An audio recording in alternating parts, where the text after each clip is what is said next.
Pour fabriquer la jupe à godets dans un demi-cercle, il te faut reprendre ton gabarit que tu as fabriqué pendant la première partie du cours. Si tu n'as pas suivi la première partie, je t'invite à commencer par cette première partie de vidéo. Prends ton rouleau de papier craft et découpe une hauteur de 1,70 m. Ensuite, trace une droite parallèle au bord gauche sur le côté mat de ta feuille, bien entendu, et à 2 cm de celui-ci, au stylo bille rouge. Positionne ensuite l'axe de ton gabarit sur l'axe de ta feuille et bloque ton patron à l'aide de tes poids.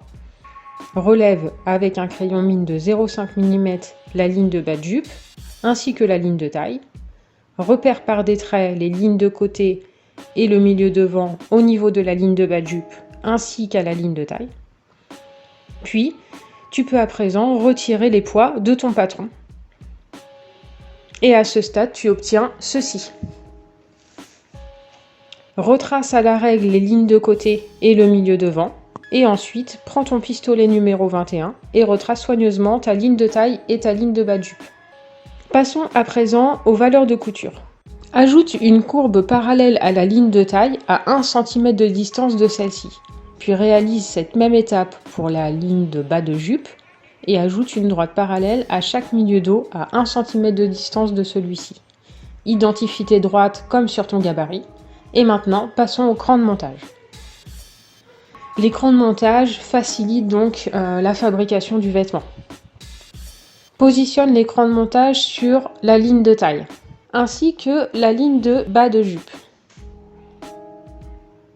Place ensuite un cran de montage sur chacune des droites milieu devant à 22 cm de la ligne de taille. Ces crans sont les repères de fin de fermeture à glissière. Mets en attente ton patronage de jupe et passe à la ceinture de ta jupe. Pour ce modèle, la jupe a une fermeture invisible au milieu dos dans la couture. Prends ton mètre ruban et mesure soigneusement ton tour de taille de jupe. Logiquement, tu dois obtenir le tour de taille choisi dans le tableau des mesures. Par exemple, j'obtiens en taille 38, 68,2 cm. Reprends ton rouleau de papier craft et découpe une hauteur d'environ 30 cm, puis trace un axe à 3 cm du bord gauche de ta feuille côté mat.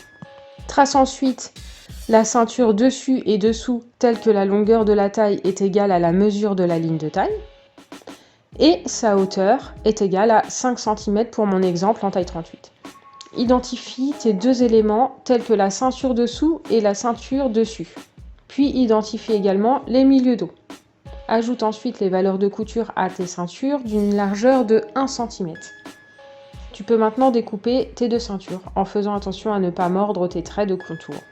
Positionne à présent tes crans de montage sur tes ceintures en adéquation avec la ligne de taille de la jupe.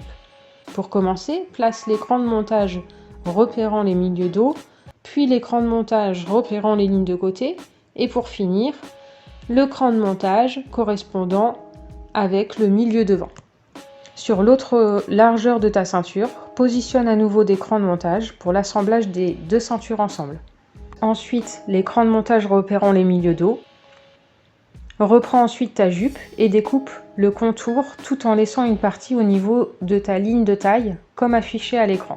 Ensuite, plie tes valeurs de couture et découpe soigneusement ce qui dépasse. Réouvre tes valeurs de couture et voilà, tu obtiens ton patronage pour réaliser ta jupe. Merci d'avoir regardé cette vidéo, j'espère que celle-ci t'a plu. Rendez-vous prochainement pour créer le buste de base. Si tu as aimé cette vidéo, merci de mettre un pouce bleu et de t'abonner.